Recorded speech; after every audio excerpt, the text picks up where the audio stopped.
Abhorrent, appalling, but sadly now totally unsurprising. It is open season on Jewish people in this country. We're living in a two-tier nation. The Prime Minister constantly says, our thoughts and prayers with the Jewish community. Where's the action? There's none. The Prime Minister made the comments in an address to the nation following the stabbing of two Jewish men, aged 34 and 76, in Golders Green, a neighborhood of northwest London with a large Jewish population. Nigel Farage just destroyed Keir Starmer live on TV and shocked the UK because he turned the Golders Green terror attack into a brutal verdict on Starmer's leadership. Two Jewish people were stabbed, police treated it as terrorism, and Starmer still sounded like a prime minister reaching for sympathy, meetings, and official language, while Britain begged for real protection. A London street, now sadly an ordinary day, two people stabbed simply because they're Jewish. It's now been declared a terrorist incident. It's Iranian-backed, and what do we get? What do we get from the Prime Minister? The usual, justice will be served. It won't. We've still got the IRGC, not as a prescribed organisation, though he's now promised to do it. Farage's attack landed because it was not complicated.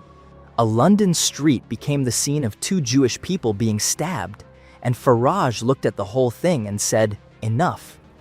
He framed it as proof that Britain has reached a dangerous point under Keir Starmer, where extremist pressure keeps rising while the government keeps speaking in soft, polished, completely predictable sentences. And honestly, how many times can a prime minister say justice will be served before people start asking whether justice has even found the address? How can we make all of this stop? And Rosie says, please, Michelle, can you send love and prayers to the Jewish victims who were stabbed? Well, joining me. Farage's line was brutal because he did not dance around it.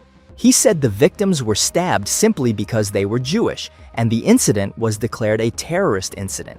That is not some small public disorder problem where a minister can wave around a funding announcement and pretend the machine is working. That is a direct attack on citizens in their own city. And Starmer's first instinct still looked like the same old political reflex: condemn, sympathize, promise, review, repeat. This is an ongoing vicious cycle of violent anti-Semitic attacks on Jewish people. And there is no end in sight. And as much as he's trying to reassure us, I think he's almost run out of words. He's already used all the words that he can, stand in solidarity with the community and no place for anti-Semitism in this society. Then Farage went straight for the failures he believes Starmer has allowed to sit there. The IRGC is still not prescribed. The Muslim Brotherhood is still able to operate in Britain, while Farage says many sensible Muslim countries have banned it. Hate marches are still allowed in British cities. This is where the live TV moment became a political earthquake, because Farage was not just reacting to one attack. He was painting Starmer as a leader who watches warning signs pile up and then acts shocked when something explodes. This guy, let me tell you, Starmer, when he comes out with this stuff, is a complete and utter fraud. And my feeling is the country's getting that. And what did Starmer offer? A Cobra meeting. Of course, because when the public is scared, when a community is asking whether their children can walk safely, when Jewish people are being attacked in the street, Keir Starmer apparently believes the magic phrase is, I have chaired a Cobra meeting. Wonderful. Britain can sleep peacefully now because several important people sat around a table and agreed that the situation is serious. How inspiring, how bold, how completely predictable. We will strengthen our security and protect our Jewish community. But I also call on everyone decent in this country to open their eyes to Jewish pain, Jewish suffering, and Jewish fear. Starmer called the attack appalling, and yes, obviously it was appalling. He said his thoughts were with the victims and their families. Again, fine. Nobody objects to sympathy. The problem is that sympathy is not security. A statement is not a shield. A press line does not protect a synagogue. Starmer admitted this was not isolated and that there had been a series of anti-Semitic attacks. So my question is simple. If he knows this is a pattern, Why does his response still sound like he just discovered the file this morning? On Friday, London's Metropolitan Police announced that Issa Suleiman had been charged not with terrorism offences, but with 2 counts of attempted murder and 1 count of possession of a bladed article in a public place. Suleiman is also accused, according to the BBC, of attempting to murder Ismail Hussein, whom he had known for about 20 years, on the morning of the Golders Green attack. He mentioned Kenton Synagogue, where he said he had heard about the anxiety in the Jewish community the previous week. That detail actually makes the situation worse for him, not better. He knew the anxiety was there. He knew the fear was already building. He knew people were worried about safety and identity in public spaces. Then Golders Green happened, and suddenly the government is scrambling to look alert. This is the Starmer problem in one picture. He hears the warning, then reacts. After the warning becomes a headline. Well, look, my first responsibility is to make sure that on the security side of the picture and also with policing that we are doing absolutely everything that we can. That's why the government has recently announced an uplift in funding for Project Servitor, which is responsible for putting more specialist and plainclothes police officers within some of our Jewish community areas. The Home Secretary confirmed the Metropolitan Police were treating the attack as terrorism, while also saying it was too early to speculate about possible Iran links. That answer may be legally careful, but politically, it leaves a vacuum. Farage used that vacuum to hammer Starmer over the IRGC and wider extremist threats. The government says it cannot speculate. Farage says the danger has been obvious. Starmer says wait for the facts. Farage says look at the pattern. And for viewers at home, one side sounded urgent while the other sounded trapped inside official language. There have been Iranian operatives that have been crossing the English Channel in small boats. To put that in simple terms, we are importing terrorists into our country from across the English Channel, and I challenge the British government. Tell me I'm wrong. That victim reportedly said this was not the Britain he recognized. That line should hit Starmer like a brick. Because what does a prime minister even say to that? Does he tell people about enhanced funding again? Does he repeat root causes for the 100th time? Does he point to another review? There are moments when the country does not need a lecture about long-term social cohesion. It needs a leader who can look at a frightened community and show that the state still has teeth. Don't want more funding for security, we want the threats to stop. This cannot happen again. It's not too much. Never again should people be getting stabbed on these streets. I'm angry, very angry, but also quite afraid for the future. And then came Farage's strongest framing. Thoughts and prayers, but no action. That phrase hurts Starmer because it sounds exactly like what people are tired of hearing. Starmer says the government is acting on security, cohesion, and extremism. Fine, but then the answer immediately becomes more coordination, more meetings, more agencies, and more promises of swift justice. It is the same political machine in motion, and Farage exposed the weakness in real time. Action is not a press conference. Action is what people feel before another attack happens. 2 victims are in a stable condition, but there remains a feeling of unease in the Jewish community in the United Kingdom after a spate of arson incidents, as well as the ramming incident in October last year, where 2 Jewish worshippers were killed as they prepared for Yom Kippur, a sacred Jewish holiday. Levi Shapiro's reaction gave the whole story the emotional punch Starmer probably hoped nobody would say out loud. After hearing Starmer's statement, Shapiro said Keir Starmer had almost run out of words. That line should terrify Downing Street because it means the usual political script has expired. The community has heard the sympathy. They have heard no place for anti-Semitism. They have heard, we stand with you. And after all that, people are still asking whether their children are safe walking outside. The UK government can no longer claim anti-Semitism is under control.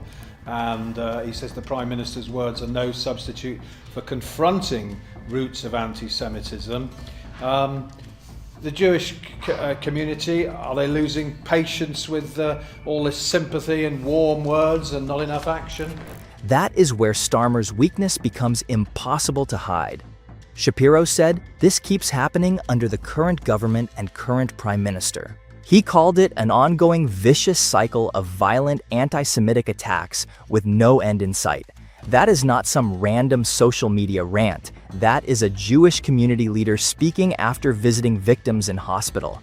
So when Starmer stands there listing meetings and agencies, the people directly affected are asking the only question that matters: what is the actual plan? He's already used all the words that he can, stand in solidarity with the community and no place for anti-Semitism in this society. He said it all in the past, and it doesn't translate to reality. And the fact is that people are not reassured at home. And honestly, how embarrassing is that for a prime minister? Imagine being the leader of the country after a terror incident in London, and the community response is basically, "We have heard your words before."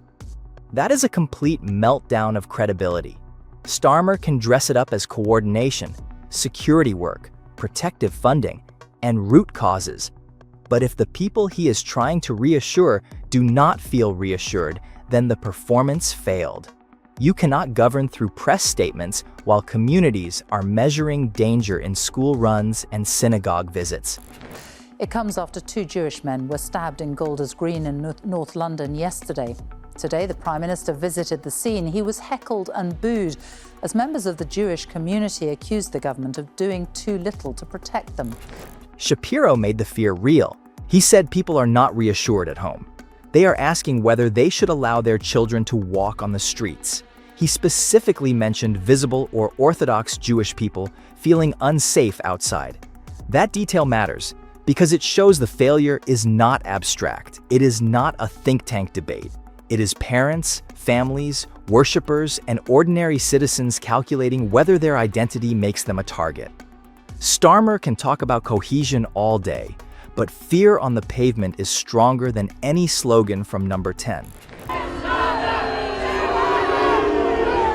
So Keir Starmer's government has been accused by the Jewish community here of being all talk and no action when it comes to protecting them from anti-Semitic attacks. Then came the line that sums up Starmer's whole problem.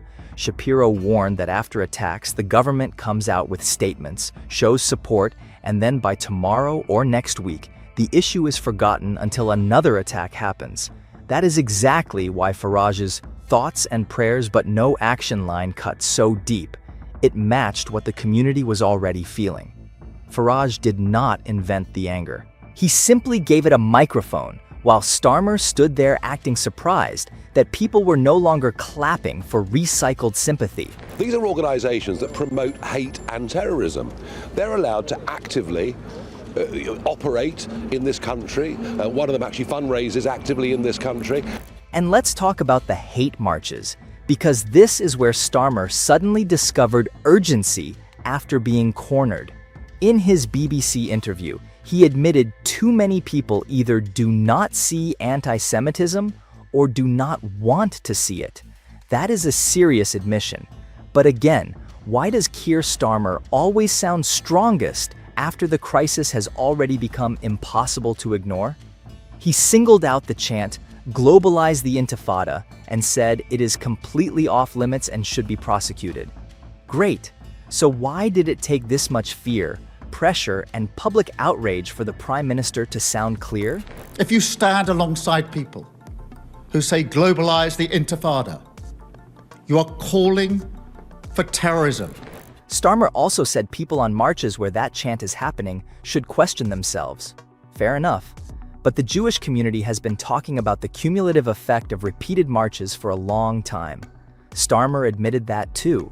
He said the repeat nature matters and that the government needs to look at further powers. Once again, he arrives late to the obvious. People were already scared. Farage was already hammering the government. Critics were already saying hate marches spread fear. Then Starmer finally steps forward and says, yes, maybe the language needs tougher policing. And what's interesting is, in Middle East and Muslim countries, these organisations are banned. So stand up as a Prime Minister and say, we recognise these groups as being terrorists, we're going to prescribe them. The problem is that Starmer always wants credit for noticing the smoke after everyone else has shouted that the house is on fire. He said banners need scrutiny. He said some protests may even need to stop altogether in certain instances. He talked about the whole of society needing to fight anti-Semitism. Fine words. But the country is not short of fine words. That is the entire accusation. Britain is drowning in official concern while people are asking for actual safety.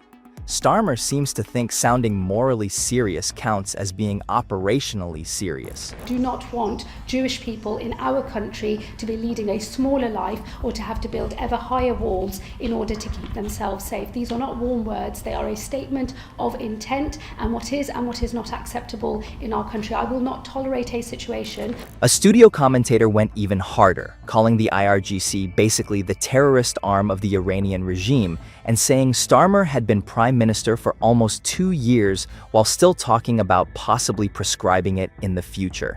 That line is political dynamite because it turns Starmer's caution into weakness. People are not asking him to write another essay on complexity. They are asking why obvious threats are handled with gloves, delays, and legalistic fog while frightened communities are told to be patient. I'm also shocked. And yet, what's happened? We've called the Iranian ambassador for a cup of tea and a nice chat. So I think, I think what this community would love to see is action from the government saying this is right, this is wrong. But let's face the truth, that this hatred is so deeply embedded, this is going to be a long battle. The same commentator blamed weak-kneed politicians and two-tier policing, saying terrorists use fear and have succeeded because leaders have been weak for too long. Steve McCabe pushed back on turning it into pure party politics, but even he admitted hate marches are a real factor that spread a climate of fear and encouraged attackers. That matters because even the more cautious voice in the room still accepted the wider problem. Starmer's defenders can argue over blame, but they cannot pretend the fear is imaginary.